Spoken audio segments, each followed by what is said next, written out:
Hey GreatDrams, today we're going to have a little look at the Glenfiddich Rare Collection Cask 20,050 or 20050, which is a 30-year-old single cask, and this sample was sent to me very kindly by Glenfiddich. Only a few of these samples actually sent out, and a very fortunate, lovely personalised label, and this was actually distilled 1987, exactly 30 years old, and it's a 200ml sample at 56.7% ABV. And now, why have they sent me this? I hear you cry.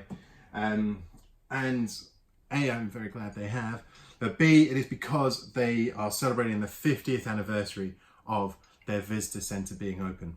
And Glenfiddich's visitor centre was actually the first distillery visitor centre ever opened in Scotland, so it's quite a momentous thing. It's a massive innovation and a kind of leap of faith at the time, but over the years, as they're this handy little guide that they have sent me gives me a little timeline about what's happened over the years in their distillery visitor centre, and I mean, it really was a pioneering thing at the time when it was opened. And nowadays, I mean, we just expect and hope that a distillery has visitor centre, has a bottle your own feature, has distillery exclusive whiskies available, and even lets you in to look around the place, let alone get a lunch and meal and drinks and whatever. But these guys have been doing it for a hell of a long time, and it's very, very impressive. And so I thought I'd actually take a little time out to, let's see if we can just get that popped up there, to try their 30-year-old, as they have been so kind in sending it. And also, kind of made me think, what about this guy? A bottle I've had knocking around for a while and is in desperate need of opening and enjoying. It's the Glenfiddich Pure Malt, which was bottled, sorry, not distilled, was bottled not too long after the distillery centre was open. So maybe there's a little bit of a history and a tangential kind of conversation to be had there as well. So essentially, I was just looking for a reason to try both of them at the same time. So what we'll do first is we'll try the Pure Malt. And now, if memory serves, this is actually an 8-year-old Pure Malt, one of the very first Scotch whiskies to be bottled as a single malt in its own right and commercialised in that way. Oh yeah, that's the magic. I mean, literally opening, even breaking the seal as you saw there, on a bottle of genuine distilling and whiskey history. It's bloody heavy as well. They didn't scrimp on their glass, did they? And so this guy, very old, beautiful label, very intricate, very detailed. And immediately when I nosed the bottle just then, I got a fantastic kind of wave of citrusy fruit notes there. Ooh, it's got that musty smell, which you'd expect from being cooped up inside this thing for so long. God knows what conditions it's been through over the years. Let's give that a second to open up. The Glenfiddich Pure Malt in its own right is actually the kind of forefather to today's Glenfiddich 12-year-old. And it is this whiskey that has, you know, it started it all from a 12-year-old perspective and led us to where we are with that product today. Let's hope it's had enough air now. Oh, that citrusy, vanilla, lovely kind of creamy note on there as well. Oh, look at that.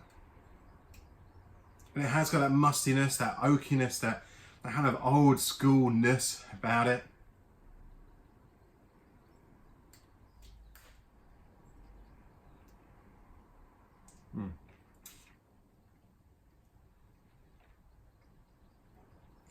Wow, very nice, very easy drinking. Quite a sharp citrus note there now. Maybe the age, maybe the style at the time. There's definitely quite a pronounced flavour and a really nice, easy drinking, flavoursome, fruity Scotch. Quite a nice spicy finish on the finish, as it were.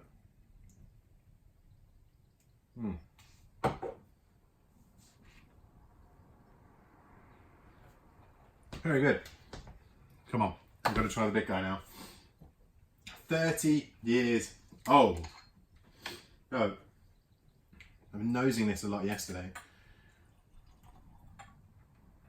Pour myself a generous one for this one. And I've tried the Glenfiddich 30 before, the normal production one. I've got a bottle of the 40-year-old, which I absolutely love. 50-year-old I've tried, and to be brutally honest, it's not my favourite whiskey in the world. But it may have just been the batch. But I'm excited about this.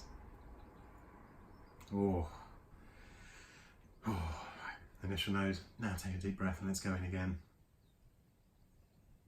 Wow.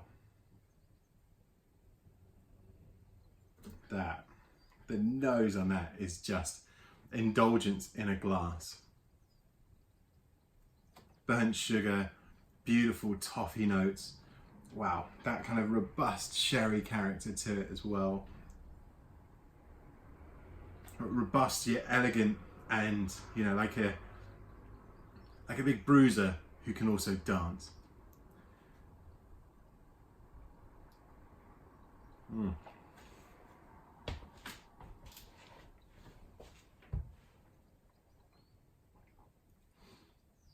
For a whiskey in the high 50s ABV wise, it doesn't hurt at all. That's a real nice, a little gentle tingle, but the sugariness, the sherryness, the Glenfiddich-ness about it is genuinely awesome. Wow, I'm a huge fan of the Glenfiddich distillery. All their products, people there are wonderful. Brian Kinsman, of course, malt master for the Glenfiddich, is a genuine genius in the industry.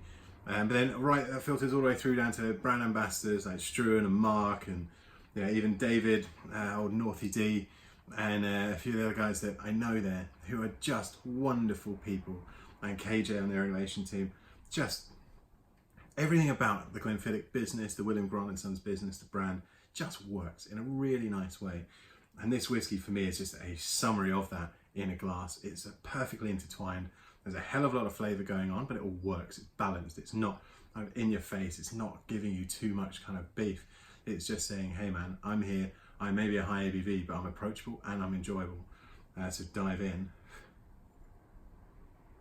Going back on the nose, it gets slightly sweeter on the second nose. So those lovely dry sherry notes come through as well, and a bit more fruitiness, and the berries come through.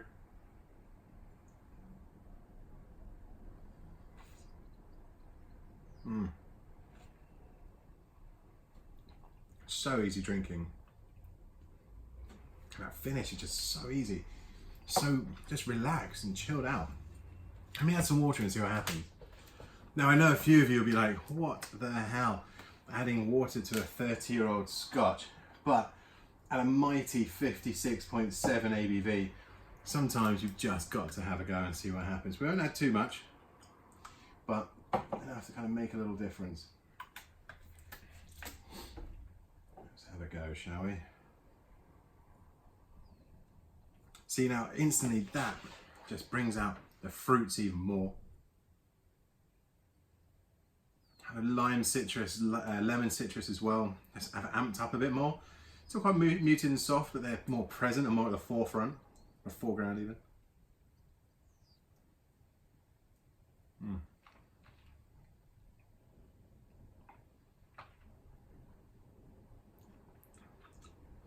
This time I'd say it kind of palate wasn't as great when adding water. Much more soft, almost too smooth. Maybe add either less water or no water at all. I think without water it worked absolutely superb. Still flavoursome, but I think it loses a bit of that kind of the purity of its character when water is added this time. But that's okay, because I have more and I can try it without water again. I'm a very, very lucky boy. And there's only a few bottles of this available from Glenfiddich.com and also from their distillery shop, priced at 1,600 Great British pounds. So not a cheap whiskey at all, but for my money, thankfully I didn't have to spend any of it, but if I was, this is an astounding capture of history and a fantastic whiskey. So cheers to Glenfiddich, thank you very much for the sample, and until next time.